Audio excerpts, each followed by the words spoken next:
স্বতন্ত্র কাম অনর্থাদি যার নাম ভক্তি পথে সদা দেয় ভঙ্গ। কিবা সে করিতে পারে কাম ক্রোধ সাধকের, যদি থাকে সাধু জনার সঙ্গ। পরম করুণা বরুণালয় সর্বাবতার সার শিরোমণি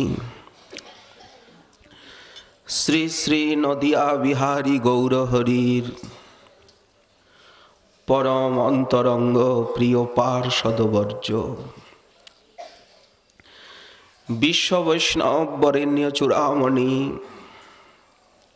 শ্রীল নরোত্তম দাস ঠাকুর মহাশয়,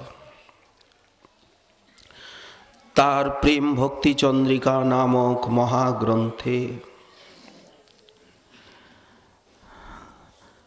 যেভাবে সুধী গৌরীয় বৈষ্ণব নবীন ভজন উন্মুখ যারা,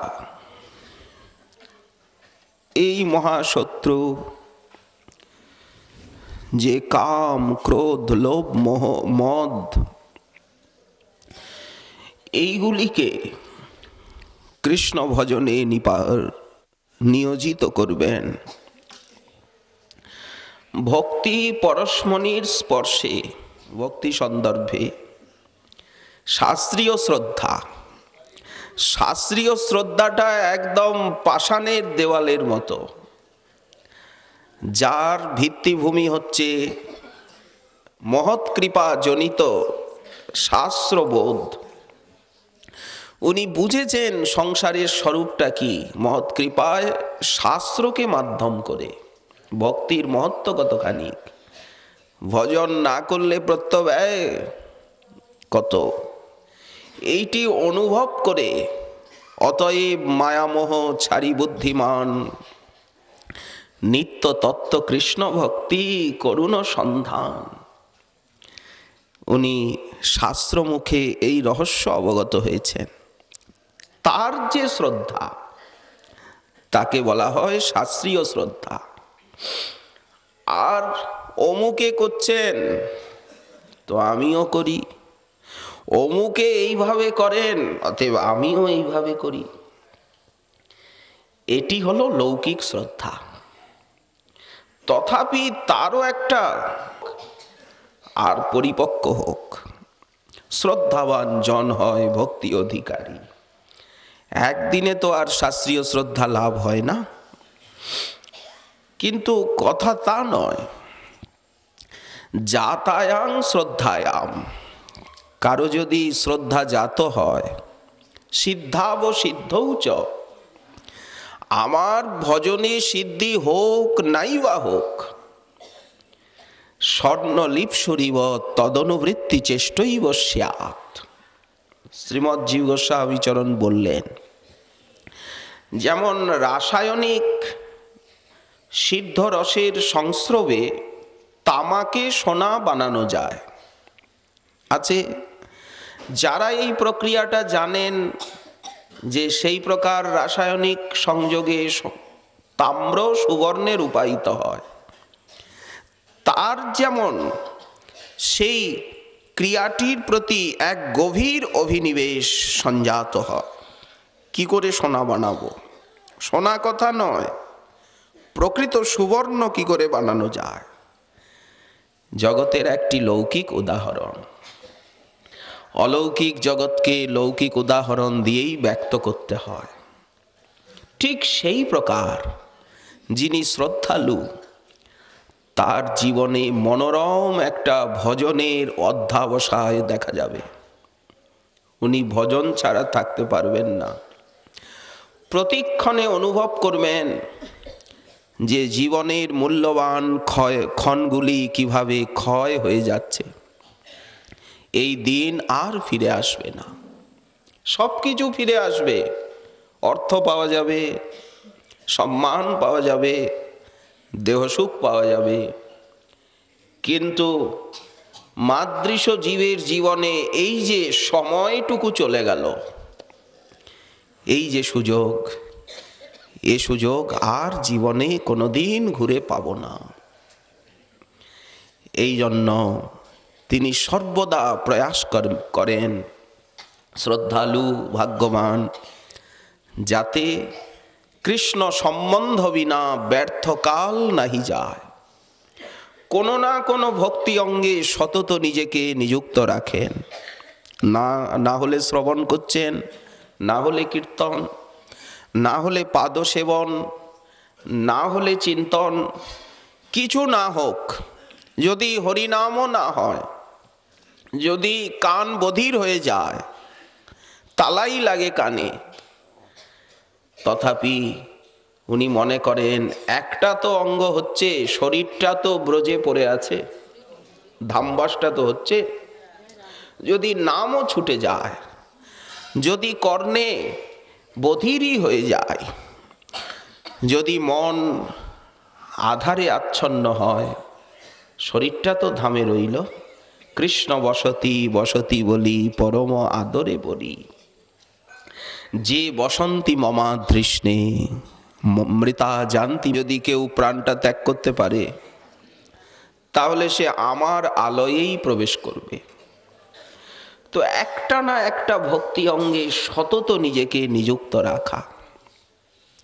শ্রীমদ্ গোস্বামী চরণ আরও বললেন যে শ্রদ্ধালু ব্যক্তি কখনো বুদ্ধিপূর্বক সেবাপরাধ, নামাপরাধ, বৈষ্ণব অপরাধ, ধামাপরাধ এইগুলি করতে পারবেন না।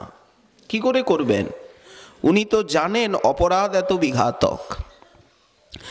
যদি দৈব দুর্বিপাকে হয়ে যায় তখন ভক্তি মহারানী তাকে জানিয়ে দেবেন যে অমুক জায়গায় অপরাধ হয়ে গেছে অমুকের কাছে। তখন তিনি অনুতপ্ত হয়ে শরণ নেবেন, হরিনামের কাছে আকুতি প্রকাশ করবেন। অতি শীঘ্র অপরাধের ক্ষমাপণ হবে, পুনরায় তিনি ভজন স্ফূর্তি লাভ করবেন। কিন্তু বুদ্ধিপূর্বক যে ক্রমশ উনি অপরাধের উপর অপরাধ করেই চলেছেন, এটি তার দ্বারা সম্ভব হবে না। এইটি হচ্ছে প্রকৃত শ্রদ্ধার লক্ষণ। বিশ্বনাথ চক্রবর্তী পাদ তিনি মাধুর্য কাদম্বিনী গ্রন্থে বললেন যে আমার সিদ্ধি হোক বা না হোক, আমি কিছু পাই বা না পাই, এখানে চাওয়া পাওয়ার কি সম্বন্ধ? ভজন জগতে তো চাওয়া পাওয়া বলে কিছু নেই। কি চাইবেন, কি পাবেন, চাওয়া পাওয়ার বাইরে এই পথ। যা দরকার সেই যোগক্ষেম বহনকারী প্রভু আপনি এনে দেবেন। সাধকের সাধন জীবনের জন্য যতটুকু প্রয়োজন ততটুকু সেই যোগক্ষেম বহনকারী প্রভু নিজে মস্তকে বহন করে সাধকের কাছে পৌঁছে দেবেন। যে জন আমারে চিনতে অনন্য হইয়া, তার অন্ন বহি আমি মস্তকে করিয়া। তো কি চাওয়ার আছে আর পাওয়ারই বা কি আছে? এই সংসারের হাটের থেকে, এই কোলাহলের হাটে কি পাওয়ার আছে, কি চাওয়ার আছে?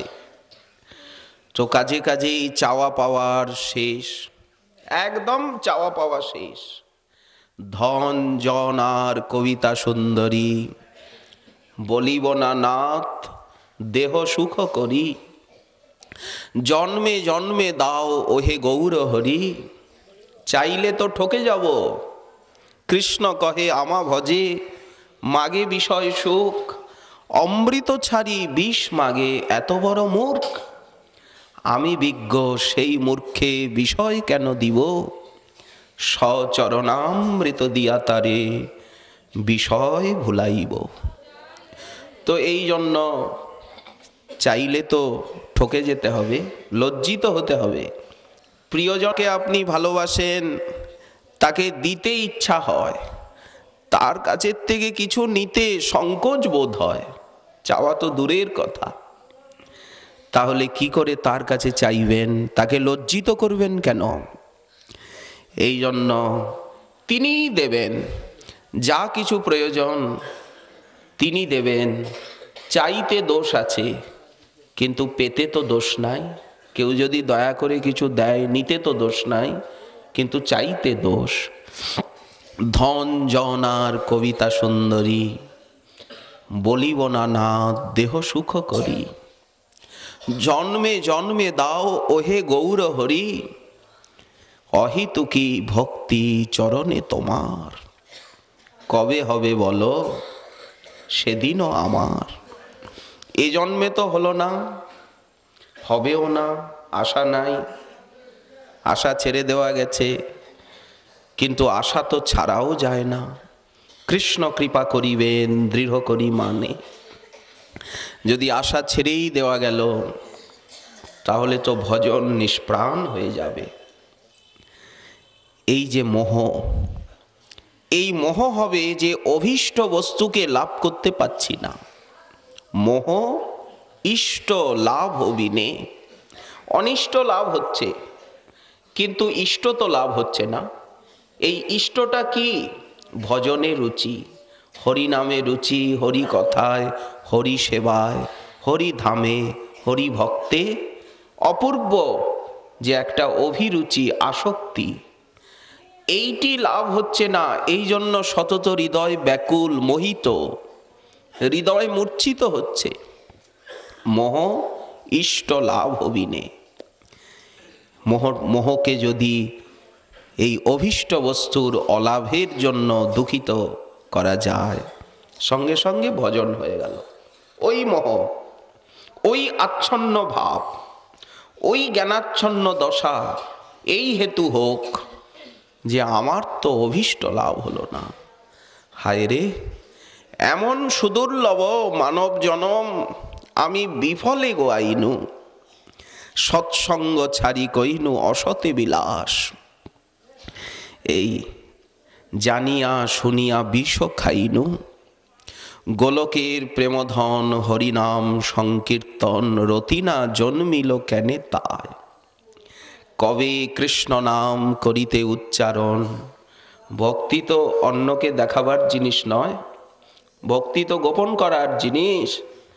এই সমস্ত পদ পদাবলী গাইতে গাইতে, শুনতে শুনতে সাধক অশ্রুজল বিসর্জন করবেন, হাহাকার করবেন, আর্তনাদ করবেন। এইটি মোহদশা। মোহ ইষ্ট লাভ হবিনে। কবে কৃষ্ণ নাম করিতে উচ্চারণ। গদ গদ দেহ, গদ গদ দেহ পুলকিত, গদগদ বচন, বৈবর্ণ বেপথু হবে সংঘটন। অবিরাম নেত্রে ববে অশ্রুধার। এই মোহদশা। তখন স্থবির হয়ে যাবেন হরিনাম করতে করতে সাধক। সমস্ত ইন্দ্রিয় বৃত্তির বিকেন্দ্রীকরণ হবে। চেত প্রাঙ্গণ সঙ্গিনী বিজয়তে সর্বেন্দ্রিয়ানাং কৃতিম। সমস্ত ইন্দ্রিয় বৃত্তিকে রুদ্ধ করে দেবেন নাম। বৈবর্ণ বেপথু হবে সংঘটন। অবিরাম নেত্রে ববে অশ্রুধার। কবে বলো হবে সেদিনও আমার। তখন উনি একটা মহাচ্ছন্ন দশা লাভ করবেন। একটা আচ্ছন্ন ভাব এসে গেল। কোথায় গেল কর্মশক্তি, ধীশক্তি, বুদ্ধিশক্তি? সব যেন লুপ্ত। এই একটা দশা। মোহ ইষ্ট লাভ হবিনে। কৃষ্ণ নাম ধরে কত বল। আগে তো কৃষ্ণ কথা, কৃষ্ণ নাম, কৃষ্ণ সেবাকে ভালোবাসতে হবে। কৃষ্ণ নাম তুমি ধরো কত বল। বিষয় বাসনা নলে সদামর চিত্ত জলে। দাউ দাউ করে আগুন জ্বলছে। যম মহারাজ বললেন, এইখানে কেউ আগুন জ্বালাবার ব্যবস্থা নেই। যারা আসে আগুন নিয়েই আসে এখানে। যমলোকে আগুন জ্বালাবার কোনো ব্যবস্থা নেই।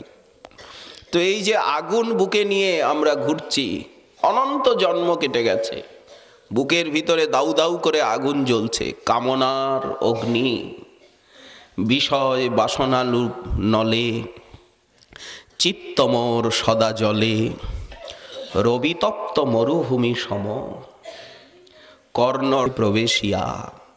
হরিকথা যেন বরিশয়ে সুধা অনুপম, যেন মনে হয় যে সুধা বৃষ্টি হচ্ছে সেই হৃদয় প্রাঙ্গণেতে। এইবার হৃদয় হইতে বলে, জিহ্বার অগ্রেতে চলে, বর্ণরূপে নাচে অনুক্ষণ। হৃদয়ের থেকে ঠেলে হরিনাম বললেন, এইবার আমি জিহ্বায় গিয়ে নাচবো, মনের সাথে নাচবো। বর্ণরূপে নাচে অনুক্ষণ, অবিরাম হরে কৃষ্ণ হরে কৃষ্ণ হরে কৃষ্ণ হরে কৃষ্ণ, শয়নে স্বপনে নিশি জাগরণে অবিরাম অবিরত নাম তটিনী সেই হৃদয় মরুভূমি দিয়ে কবে প্রবাহিত হবে? নদী বইলেই তো দুপাশের ভূমি সজলা সুফলা শস্য শ্যামলা হবে, তা না হলে সরস হবে কি করে? ভবতরু মূলোৎখাত কি করে হবে? এই তটিনী যতক্ষণ না বইবে, নদী যদি না বয়, তাহলে তার পারের বৃক্ষগুলি উৎপাটিত হয়ে পড়ে না, ভাসিয়ে নিয়ে যাবে ভবতরুকে, সংসার রূপী বৃক্ষকে। কণ্ঠে মোর ভাঙ্গে স্বর, হে নাম তুমি এইভাবে নাচছ, কণ্ঠটা যে ভেঙে গেল। যেমন বাঁশের মাচার উপরে কেউ নৃত্য আরম্ভ করেছে, ভেঙে যাবে যে, সাবধান। কণ্ঠে মোর ভাঙ্গে স্বর, অঙ্গ কাপে থর থর, স্থির হইতে না পারে চরণ, চক্ষে ধারা। এই একটা মোহদশা এসে গেল।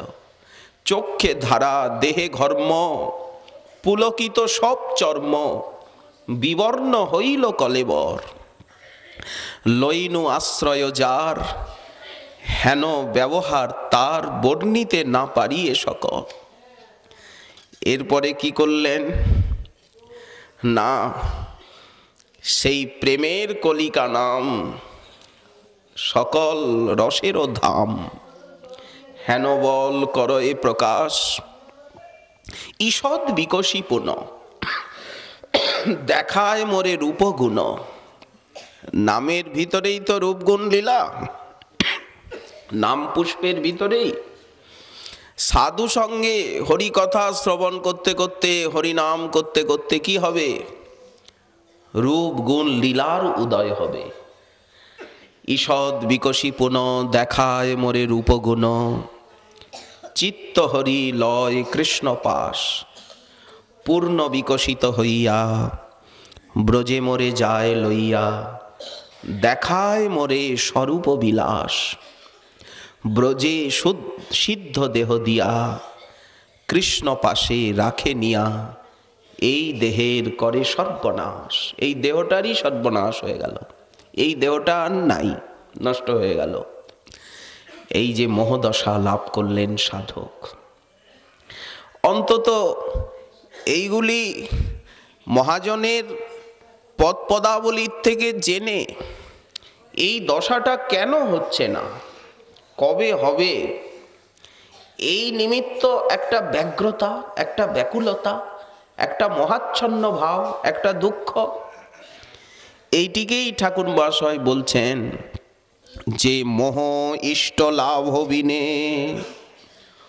অভীষ্ট লাভের অভাবে মোহগ্রস্ত হওয়া। আর গৌড়ীয় বৈষ্ণবের ভজন সাধন তো অতি উচ্চকোটির। গৌড়ীয় বৈষ্ণবের যে ভজন, সেটি বুঝতেই কয়েক জন্ম চলে যায়। আচরণ তো তাহলে ব্যাপারটা কি হলো? বুঝতেই, আটঘাট বুঝতেই কয় জন্ম চলে যাবে। সিদ্ধান্ত জ্ঞান, রসজ্ঞান, সদাচার জ্ঞান, লীলার জ্ঞান, এইগুলি জানতেই কটা জন্ম চলে যাবে। আচ্ছা, শুনতে জানতেই যদি এত জন্ম গেল, তাহলে আচরণ করতে কটা জন্ম যাবে? বক্তব্য তাই, যারা আচরণ করেন তারা জানেন যে শাস্ত্রবাণী আচরণ করতে কতখানি মাথার ঘাম পায়ে ফেলতে হয়। মোহ ইষ্ট লাভ হবিনে, তখন মুখ বন্ধ হয়ে যাবে। যেই আচরণের ওই রাজ্যে উনি প্রবেশ করবেন, সঙ্গে সঙ্গে মুখ বন্ধ হয়ে যাবে। হ্যাঁ, আচরণ করি না, বড় বড় কথা বলি, ধিক্কার, ছি ছি। সঙ্গে সঙ্গে দৈন্য, আরতি, উৎকণ্ঠা, ব্যাকুলতা অন্তরে জাগবে। ওই মোহ ইষ্ট লাভ হবিনে। বিশেষত গৌড়ীয় বৈষ্ণবের রাগানুগা ভক্তি, রূপানুগ ভক্তি। ব্রজে বাস করি রাগানুগা হইয়া, স্মরণ কীর্তন করো, এ নিখিল কাল করো সার্থর। এই রাগানুগা ভক্তিটি কি? আমাদের ভজনের ধ্রুবতারা হচ্ছেন রূপ রঘুনাথ। তাদের দিকে তাকাতে হবে, জগতের দিকে তাকালে হবে না। অন্ধ হতে হবে, জগতের এই দৃশ্য থেকে চক্ষুকে ঘুরিয়ে নিতে হবে। কাদের আনুগত্যে আমাদের ভজন সাধন, সেই ভজন পরিপাটিটি কি, কি জাতীয়, এইটা বুঝতেই কয় জন্ম যাবে। এই দেখুন, মোহ ইষ্ট লাভ হবিনে। অভীষ্ট লাভের অভাবে কিরকম মোহগ্রস্ত দশা উপস্থিত হলো।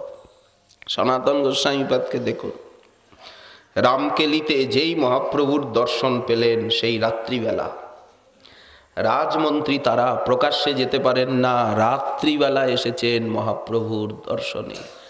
দন্তে তৃণ নিয়ে পড়লেন, ওহে সাকর মল্লিক দবির খাস, জন্মে জন্মে দুই ভাই, তোমরা মোর কৃতদাস।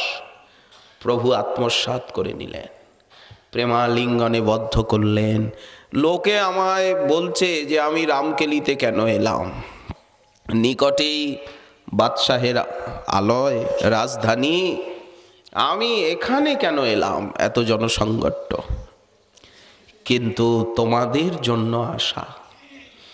এই দেখুন, এই জন্য প্রভু নীলাচলের থেকে ছুটে এসেছেন। দাস তো প্রভুর কাছে যায় নাই, প্রভু দাসের কাছে ছুটে এসেছেন ভৃত্যকে দর্শন করতে। সঙ্গে সঙ্গে প্রভু তো কানাইয়ের নাটশালা অবধি গিয়ে নীলাচলে ফিরে গেলেন। সংসার আর তারা করতে পারলেন? ওই একবার দেখা, সংসার সুখ চলে গেল, আর সংসার করা যাবে না। ভক্তি রসের আস্বাদন পেলে কোমর কষে আর ভুলে থাকা যাবে না, আর পুতুল খেলা যাবে না, আর ধুলিবালি নিয়ে একত্রিত করা যাবে না। অর্থ সম্পদ, সম্মান, বিদ্যা, এই ধুলিবালিকে নিয়ে আর একত্রিত করা যাবে না। ভালো লাগবে না আর এই খেলা। চলো মন নিজ নিকেতনে। তখন রূপ গোস্বামী পাত্র আর থাকতেই পারলেন না, অনুপমকে নিয়ে উনি চলে গেলেন। সনাতনের কি অবস্থা হলো। রাজা বারবার বলছেন, উনি কি করেন, কয়েকদিন রাজসভায় যান না। কেন যান না? আমার শরীর ভালো নয়। শরীর ভালো নয়? একজন প্রধানমন্ত্রী, রাজ্যের সে মুখ্য মেরুদণ্ড, তার রাজ্যসভায় উপস্থিতি ব্যতীত কতখানিক রাজকার্যে হানি হয়। কিন্তু দিনের পর দিন শরীর ভালো নয়, যান না, দেখে আসুন তো। রাজবৈদ্যকে পাঠালেন। বৈদ্য এসে বললেন, মহারাজ ওনাকে তো দেখলাম ভালোই আছেন, শারীরিক তো কোনো ব্যাধি নাই। ও, মানসিক ব্যাধি হবে। এসে গেছেন হোসেন শাহ। কি দেখছেন? এই দেখুন, 10-20 পণ্ডিত ভট্টাচার্য লইয়া রামকেলিতে সমস্ত বিদ্বান ব্রাহ্মণের নিবাস, তাদেরকে নিয়ে ভাগবত বিচার করেন সভাতে বসিয়া। ওইদিকে বলেছেন যে শরীর ভালো নয়, আমি যেতে পারছি না। আচ্ছা, এর থেকে কি শিক্ষা পাওয়া গেল? যে সর্বদা ভাগবতের বিচার, ভক্তি শাস্ত্রের বিচার, এই যে প্রতিক্ষণ বিশ্লেষণ। আমাদের সম্প্রদায়ে ওই রকম নয় যে হ্যাঁ এরপরে ওই লীলা, এরপরে ওই লীলা, এর দৌড়াদৌড়ি করা। তা নয় যে 7 দিনে ভাগবতটা শেষ করতে হবে দৌড়াদৌড়ি লাফ ঝাঁপ দিয়ে। 18,000 রসগোল্লা হাক করে গিলেনি, গলায় না লাগে। এই বিধি মহাপ্রভু এটিকে স্বীকার করেননি। তাহলে কি বিধি? 10-20 পণ্ডিত ভট্টাচার্য লইয়া ভাগবত বিচার করেন সভাতে বসিয়া।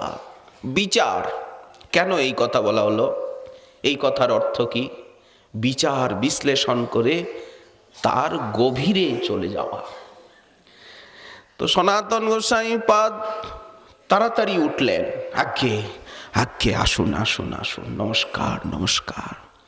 তুমি যে আমার সমস্ত কার্য পণ্ড করলে, শরীর ভালো অথচ যাও না, চলো, তোমার মন মেজাজ ভালো নয়, চলো উড়িষ্যায় চলো, আমি উড়িষ্যা দেশ বিজয়ে যাব, আমার সঙ্গে চলো, কিছু জল হাওয়া বদলে আসা যাক।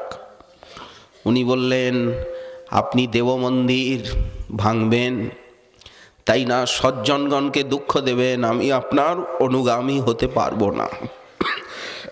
বারবার অনুরোধ, যাবে না? তাহলে একজন প্রধানমন্ত্রী সে যদি স্বেচ্ছাচারিতা আরম্ভ করে তাহলে রাজ্যের অনেক ক্ষতি হতে পারে, কারণ সে রাজ্যের অনেক গুপ্ত বিষয়ের সে জ্ঞাপক, নির্দেশক। এই জন্য রাজনীতির দৃষ্টিতে রাজ্য সুরক্ষার নিমিত্ত হোসেন শাহ ওনাকে বন্দী বানালেন, রাজ্য সুরক্ষার নিমিত্ত। ঠিকই আছে রাজনীতির দৃষ্টিতে, কিন্তু উনি কেমন মোহগ্রস্ত দশা প্রাপ্ত হলেন। রূপের বৈরাগ্যকালে সনাতন বন্দিশালে, সেই কারাগারটা এখনো আছে রামকেলিতে, বিষাদ ভাবয়ে মনে মনে। অত বড় ব্যক্তি, অত বড় ধনাঢ্য, ওনার বিষাদ কিসের? রাজা যার, গৌরেশ্বর যার একান্ত অধীন, উনি এতখানি বিষণ্ণ কেন? গালে হাত দিয়ে কি ভাবেন, কি চিন্তা? বিষাদ ভাবয়ে মনে মনে, রূপেরে করুণা করি, ত্রাণ কইলা গৌর হরি, মধমে না কইলা স্মরণে। আমাকে উনি স্মরণ মাথাই হেলে, বাসুদেব অজামিলে, তুমি অনায়াসে করিলে উদ্ধার। কাঁদছেন, কি অভাব ওনার, কেন কাঁদেন? এ দুঃখ সমুদ্র ঘরে, নিস্তার করহ মোরে, তোমা সম কেহ নাহি আর। আমার কেমন দুরাবস্থা, না দুই পাশে দাবানল। কোথায় আপনার দাবানল? আপনার জন্য তো প্রাসাদ রয়েছে, আপনার জন্য সেবক রয়েছে, আপনি রাজ্যের বরিষ্ঠ মন্ত্রী। বললেন, না না, ওসব বলবেন না, দুই পাশে দাবানল, পশ্চাতে অগাধ জল, সম্মুখে সাধিল ব্যাধবান।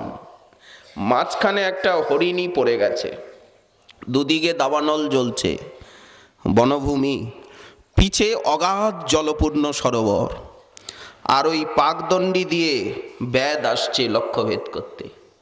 ঠিক আমার অবস্থা তাই, কাতরে হরিণী ডাকে, পড়িয়া বিষম পাকে, এইবার কর পরিত্রাণ। এই মোহদশা। সেই সময় কে যেন, কে কে শব্দ করে, কে ডাকে? হেনকালে একজনে অলক্ষিতে সনাতনে, পত্রী দিলা রূপের লিখন। কে যেন সেই অন্ধকারাচ্ছন্ন কারাকক্ষে একটা তালপত্রী গুজে দিল। কে? কি এটা? দাদা, আপনার জন্য মুদির কাছে 10,000 স্বর্ণ মুদ্রা গচ্ছিত রেখে এসেছি, তাই দিয়ে আপনি আত্মভার মোচন করুন, অতি শীঘ্র মহাপ্রভুর দর্শনের নিমিত্ত প্রয়াসী হন। ইতি রূপ। ও পত্রী দিলা রূপের লিখন। শ্রীরূপের পত্রী পাইয়া, বন্দী হইতে পলাইয়া, কাশীপুরে গৌরাঙ্গ ভেটিলা। কেন পলাচ্ছেন? উনি কি রাজদ্রোহী? তা তো না। পালিয়ে কেন যাচ্ছেন? আমাকে যেন বানতে না পারে। সবাই পালিয়ে এসছেন, বৃন্দাবনে যারা যারা এসেছেন না, পালিয়েই এসেছেন, ফাঁকি দিয়েই এসেছেন, তা না হলে আসতে দেবে কেন? বন্দি হইতে পলাইয়া কাশীপুরে গৌরাঙ্গ ভেটিলা। চন্দ্রশেখর, দ্বারে কোনো বৈষ্ণব বসে আছে বুঝি? আগে কোনো বৈষ্ণব তো নেই। আবার যাও, কেউ কি নেই? একজন দরবেশকে দেখে এলাম, তাকেই ডাকো না। দরবেশ, প্রভু তোমায় ডাকছেন। কিভাবে গেলেন? ছেঁড়া বস্ত্র। কেন ছেঁড়া কাপড়? বললেন বিরহী, কাঙাল, দুঃখী। কিসের বিরহ? গৌরাঙ্গ চরণ চান, প্রেম চান, ভজন রসের আস্বাদন চান, প্রেমের কাঙাল। জগতের অর্থ সম্পত্তির কাঙাল নয়, ওটা তো ত্যাগই করলেন। কাশীপুরে গৌরাঙ্গ ভেটিলা, ছেঁড়া বস্ত্র অঙ্গে মলি। কেন দেহের আদর যত্ন করেন না? দেহের সাজ পোশাক কেন করেন না? ছেঁড়া বস্ত্র অঙ্গে মলি, হাতে নখ মাথে চুলি, নিকটে যাইতে অঙ্গ হালে। খাওয়া নেই, দাওয়া নেই, কাঁপছেন, পড়ে যাবেন বুঝি বাতাসে। দুই গুচ্ছ তৃণ ধরি, এক গুচ্ছ দন্তে ধরি, পরিলা দরবেশ রূপ দেখি, প্রভুর সজল আখি। বাহু পসারিয়া আইসে ধাইয়া, সনাতনে করে কোলে, কাতরে গোসাই বলে, মধমে স্পর্শ কি লাগিয়া। ছোবে না, পালিয়ে যাচ্ছেন। কেন ছোব না সনাতন? তুমি ভক্তি বলে সারা ব্রহ্মাণ্ডটাকে উদ্ধার করতে পারো। তোমার স্পর্শী পবিত্র হইতে, তোমার পবিত্রতা গুণ নাহিক আমাতে। এই বলে প্রভু আলিঙ্গন করতে ছুটেছেন। না না, ছোবে না। অস্পৃশ্য পামর দিন, দুরাচার মন্দহীন, আমার নিচ সঙ্গে নিচ ব্যবহার, এহেন অধম জনে স্পর্শ প্রভু কি কারণে? আমি যোগ্য নহি তোমার স্পর্শিবার। কি বিশেষণগুলো দিলেন এই আচার্য আমাদের সম্প্রদায়ে। এদের চরণধুলি হতে হবে, এদের চরণ সমীপে গিয়ে দাঁড়াতে হবে। তারা কৃপা করে যদি কোনোদিন ভজন সৌভাগ্য দান করেন, গুরুদেব নিয়ে এদের চরণে সঁপে দেবেন। প্রভু লোকনাথ কবে সঙ্গে লইয়া যাবে, শ্রীরূপের পাদ পদ্মে মোরে সমর্পিবে। তো এরা যদি দেখেন যে এই রকম ঠাট বাট, তাহলে সঙ্গে সঙ্গে মুখ ঘুরিয়ে নেবেন। হায় রে, আমরা কোন দেশের লোক, আর এই কোন দেশের লোক এলো। তাহলে তাদের কৃপা পেতে গেলে তাদের ভাবাদর্শে অনুপ্রাণিত হওয়া সুপ্রভাতের থেকেই প্রয়োজন, শেষ মুহূর্তে না, প্রভাতের থেকে। গৌরাঙ্গ করুণা করি, রাধা কৃষ্ণ নাম মাধুরী, শিক্ষা করাইলা সনাতনে, সম্বন্ধ অভিধেয় প্রয়োজন তত্ত্ব। প্রভু 2 মাস কাউকে শিক্ষা দেননি। কাউকে যে 2 মাস পই পই করে শিক্ষা দিয়েছেন পাওয়া যায় না। 2টি মাস শিক্ষা দিলেন। ব্রহ্মাকে যেমন নারায়ণ উপদেশ করেছেন, ঠিক সেই প্রকার রাধা কৃষ্ণ নাম মাধুরী শিক্ষা করাইলা সনাতনে। প্রভু পাঠিয়ে দিচ্ছেন। প্রভু কহেন রূপসনে, দেখা হবে বৃন্দাবনে।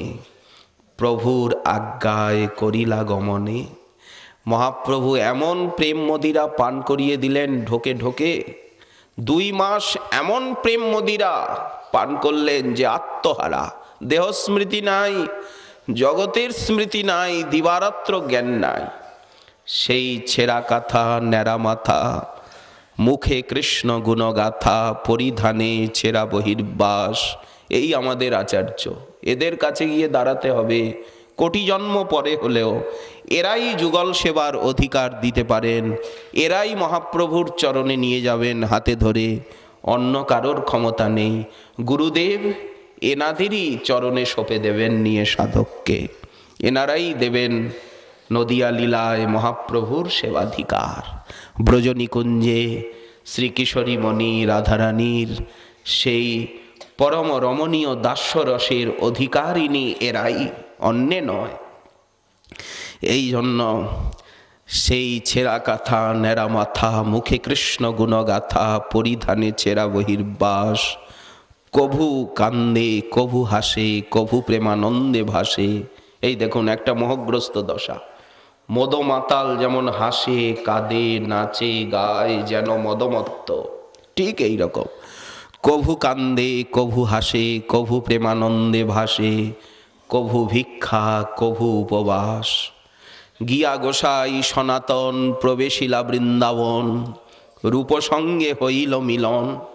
দাদা এসেছেন সনাতনের পদ ধরে, ঘর্ম অশ্রু নেত্রে পড়ে, সনাতনের পদ ধরে কহে রূপ গদ গদ বচন, গৌরাঙ্গের যত গুণ কহে রূপ সনাতন। দাদা আমরা কোথায় ছিলাম, এখন কোথায় এলাম শ্রীপাদ?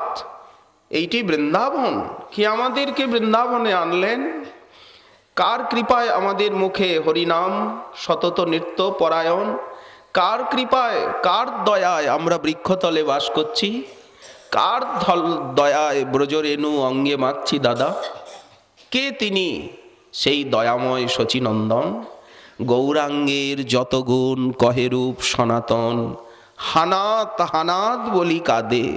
তাদের নাথকে সেই গম্ভীরা নাথ। ব্রজপুরে ঘরে ঘরে মাধুকরী ভিক্ষা করে, এই রূপে কতদিন থাকে।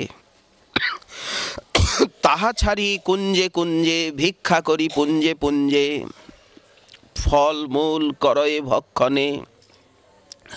কতদিন অন্তর্মনা 56 দণ্ড ভাবনা, চারিদণ্ড নিদ্রা বৃক্ষতলে। চারিদণ্ড সুতি থাকে, স্বপ্নে রাধা কৃষ্ণ দেখে, ব্যর্থ নাহি যায় এক তিলে। তাহা ছাড়ি কুঞ্জে কুঞ্জে ভিক্ষা করি পুঞ্জে পুঞ্জে, ফল মূল করয়ে ভক্ষণে। কতদিন অন্তর্মনা 56 দণ্ড ভাবনা, চারিদণ্ড নিদ্রা বৃক্ষতলে। চারিদণ্ড সুতি থাকে, স্বপ্নে রাধা কৃষ্ণ দেখে, ব্যর্থ নাহি যায় এক তিলে। সেই অবস্থাতে এই সমস্ত গ্রন্থ রচনা করেছেন। 22.5 ঘন্টা যারা ভজন করেন, দিবাভাগ ভজনে কেটে যায়। রাত্রিবেলা সেই বৃক্ষের শুষ্ক পত্র একত্রিত করে আর তাতে অগ্নি সংযোগ করে আর বসে বসে তালপাতায় গ্রন্থ লেখেন। মহাপ্রভু আদেশ করেছেন তার সুখের জন্য নিজের সুখ ভাবনার বিন্দু মাত্র লেশ নেই। চারিদণ্ড নিদ্রা বৃক্ষতলে, চারিদণ্ড সুতি থাকে, স্বপ্নে রাধা কৃষ্ণ দেখে, ব্যর্থ নাহি যায় এক তিলে। তুলিয়া বনের শাক অলবনে করি পাক, মুখে দেন 2-1 গ্রাস। কি করবে ক্ষুধা তৃষ্ণা? যারা প্রেমামৃত ঢোকে ঢোকে পান করছেন, দেহ ধর্মের অতীত হয়ে গেছেন, ক্ষুধা তৃষ্ণা তাকে কি করবে? মদনমোহন ঠেলে দিলেন, এগুলি কি ভোগ লাগাও, এগুলি খাওয়া যায় নাকি? একটু নুন অন্তত দেবে তো। তুলিয়া বনের শাক অলবনে করি পাক, মুখে দেন 2-1 গ্রাস। ছাড়ি ভোগবিলাস, তরুতলে কৈলাবাস। 2-1 দিন উপবাস, ছিন্ন বস্ত্র বাজে গায়, ধুলাতে লুটায় কায়, কণ্টকে বাজয়ে কভু পাশ। এ রাধা বল্লভ দাস, মনে বড় অভিলাষ। কবে হব তার দাসের দাস। এই আমাদের ভজনাদর্শ। এতদূর যাওয়া অসম্ভব। ক্ষুদ্র জীব শক্তি সাধনার এত তুঙ্গ মঞ্চে হিমালয়ের সুউচ্চ শিখরে উঠতে পারবে না, পিছলে পড়ে যাবে। এক জন্মে তো নয়, কিন্তু যদি দৃষ্টি থাকে, লক্ষ্যে যদি প্রতিষ্ঠিত হওয়া যায়, কোটি জন্ম পরে হলেও একদিন না একদিন তাদের চরণ প্রান্তে উপনীত হওয়ার ভাগ্য গৌড়ীয় বৈষ্ণব লাভ করবেন। মোহ ইষ্ট লাভ বিনে এই অভীষ্ট লাভের অভাবে কেমন মোহদশা।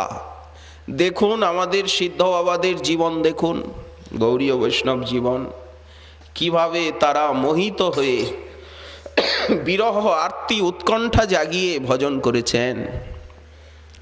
সেই ভজনেই লক্ষ্য প্রাপ্তি হবে, অনাসঙ্গ ভজনে নয়।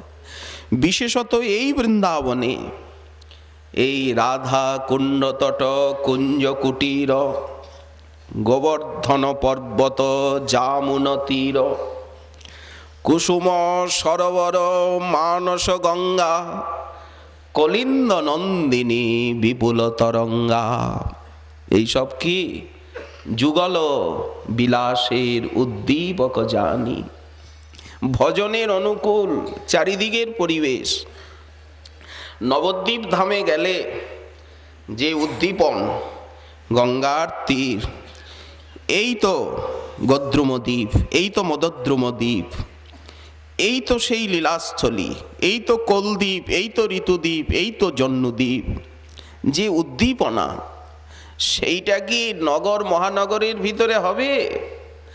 গম্ভীরা মন্দিরে প্রবেশ করলে যে মহাপ্রভুর লীলার স্মৃতি আসবে, জগন্নাথের দেউলে গেলে যে মহাপ্রভুর লীলার স্মৃতি সর্প দংশন করবে সাধকের মর্মস্থানকে, এই তো সেই মহাসিন্ধু, এই তো সেই সিদ্ধ বকুল, এই তো সেই ইন্দ্রদ্যুম্ন, এই তো নরেন্দ্র, এই তো বড়দাণ্ড, এই তো সেই টোটা।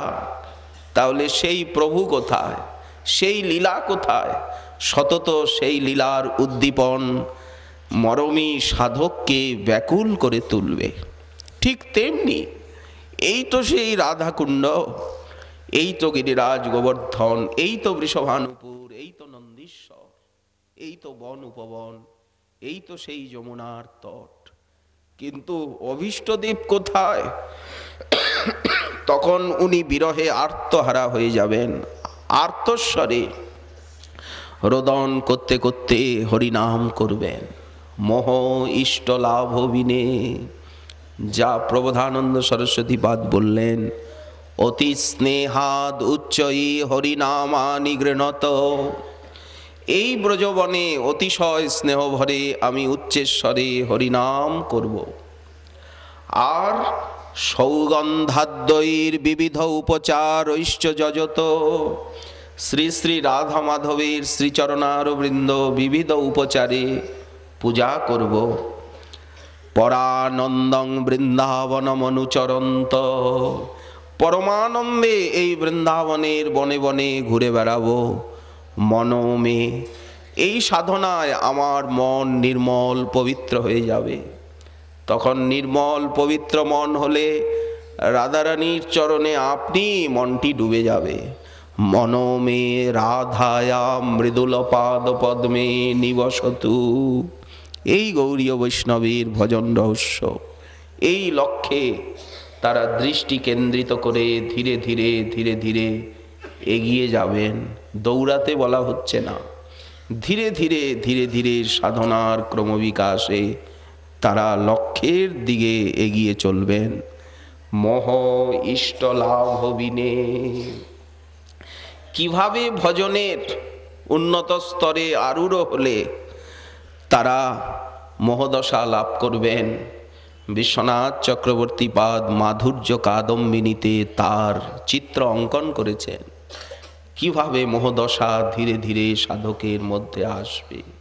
এই যে ঠাকুর মহাশয় বলছেন, মোহ ইষ্ট লাভ বিনে। বৃহৎ ভাগবতামৃতে সনাতন গোস্বামী পাদ গোপকুমারের জীবনে দেখিয়েছেন এই বৃন্দাবনে এসে গোপকুমার কিভাবে ভজন করেছিলেন। সেই তার বিরহময় ভজন জীবনের চারুচিত্র। গৌরীয় বৈষ্ণব তো এই সবই শুনবেন, তাদের শ্রবণীয় এই সব। ঘরের ভিতরের কথা শুনতে হবে, বাইরের কথা শুনে কোনো লাভ হবে না। ঘরের ভিতরে তাদের সিন্ধুকের ভিতরে যা আছে সেই মণিরত্ন নিয়ে নাড়াচাড়া করতে হবে। ডুবিরূপ সনাতন তোলে নানা মণিধন, যতনে গাথিল তার মালা। ভক্তি সূত্র গ্রন্থি করি লহজীব কণ্ঠে ভরি, দূরে যাবে তাপত্রয় জ্বালা। গোস্বামী পাদগণের যে অপূর্ব বাণী মাধুরী এই প্রসঙ্গে, মোহ ইষ্ট লাভ হবিনে। শ্রী শ্রীমন মহাপ্রভুর কৃপা হলে আগামীকাল আবার রইল এ বিষয়ে আস্বাদনের আকাঙ্ক্ষা।